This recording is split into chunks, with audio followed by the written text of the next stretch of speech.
उत्तर प्रदेश के उप मुख्यमंत्री ब्रिजेश पाठक शुक्रवार को विंध्याचल धाम पहुंचे, जहां उनका शंखनाद और डमरू बजाकर भव्य स्वागत किया गया। इसके बाद उन्होंने मां विंध्यवासिनी के दरबार में विधि विधान से पूजा अर्चना कर प्रदेशवासियों के सुख, समृद्धि और उत्तम स्वास्थ्य की कामना की। दान पात्रों से चोरी पर कहा कानून के तहत कार्रवाई होगी। दर्शन पूजन के बाद मीडिया से बातचीत में डिप्टी सीएम ने कहा, मां विंध्यवासिनी के धाम में आने का सौभाग्य प्राप्त हुआ है। उन्होंने मां से प्रार्थना की कि वह सभी प्रदेशवासियों को सुख, शांति, समृद्धि और वैभव प्रदान करे। उन्होंने विंध्य कॉरिडोर के दिव्य निर्माण पर प्रसन्नता व्यक्त करते हुए कहा कि इसके बनने से क्षेत्र का चतुर्मुखी विकास होगा और श्रद्धालुओं को बेहतर सुविधाएं मिलेंगी। स्टार न्यूज प्लस के लिए उत्तर प्रदेश के मिर्जापुर से सिराज अहमद की ये रिपोर्ट।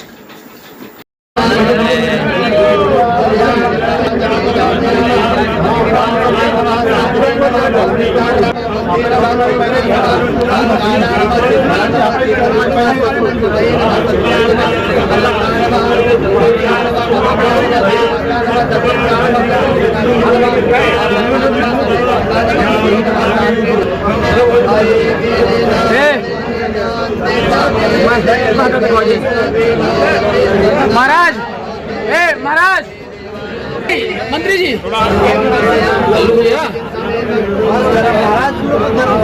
अरे यार मुझे तो पीछे भाई।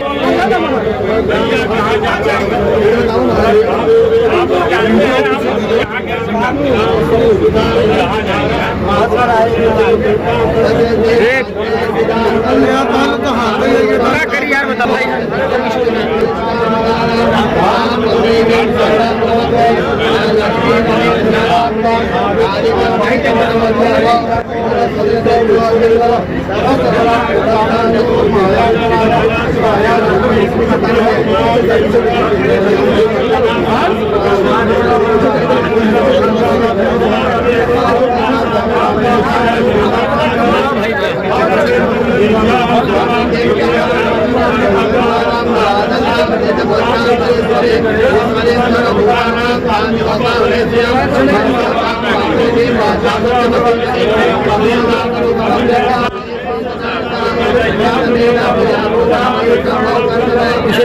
तुम रिकॉर्ड करो आप लोगों ने अपनी आंखों से देखा है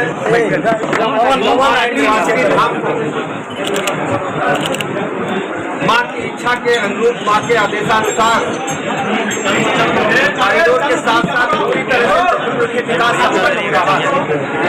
सदियों से लोगों के मन में इच्छा माँ विंध्यवासिनी के धाम में श्रद्धालुओं के आने जाने में कोई दिक्कत न हो, माँ का भवन सर्वश्रेष्ठ दुनिया का भवन बने, ऐसी व्यवस्था हमारी सरकार ने सुनिश्चित की है।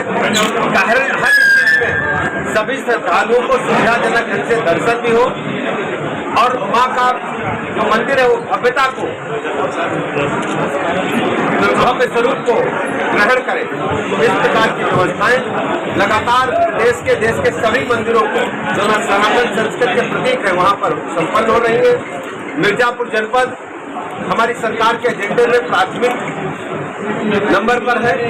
चतुर्मुखी विकास हो, सड़क, पानी, बिजली, स्कूल, अस्पताल सहित जो आधारभूत ढांचा है वो नंबर 1 पर होगा।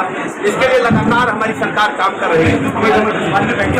ये बताएं कि जो अयोध्या में तैयार हुआ है, कहा यह जा रहा है कि कुछ लोग जो बड़े लोग हैं, जिसमें अनिल मिश्रा हैं, चंपत राय हैं, हेमंत राव हैं, उन पर नहीं किया गया। आपसे मैं पूछता हूँ, बाबरी मस्जिद का चंदा इकट्ठा हुआ था, कहाँ हुआ था?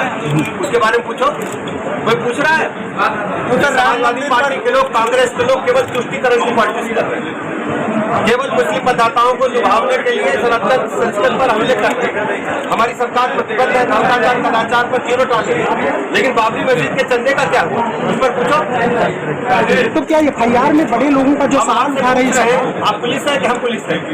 पुलिस प्रशासन निष्पक्षता के साथ जांच कर रहा है, लेकिन बाबरी मस्जिद पर एक सवाल पूछो उन लोगों से जो समाजवादी पार्टी, कांग्रेस में तुष्टीकरण की पार्टी की राजनीति कर रहे हैं। उनसे पूछिए एक बार कि पैसे कहाँ गए?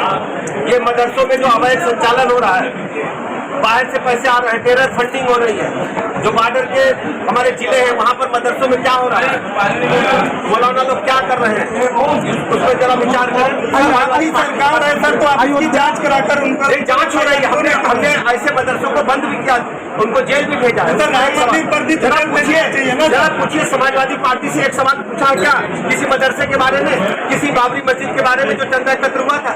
केवल सनातन अखिलेश यादव जो अयोध्या के लिए, अखिलेश यादव जी से पूछे कभी एक सवाल बाबरी मस्जिद पर चंदे के बारे में क्या हो बताए, कभी एक मदरसे के बारे में सवाल क्या हो बताए, कभी संभल में क्या हुआ, मंदिर को कब्जा करके उसको उन्होंने अपने घर में शामिल कर लिया था, उस पर कभी सवाल क्या हो बताए। केवल सनातन संस्कृत पर बोल करके अब संस्कृत को कमजोर करना चाहते हैं समाजवादी पार्टी कांग्रेस के लोग।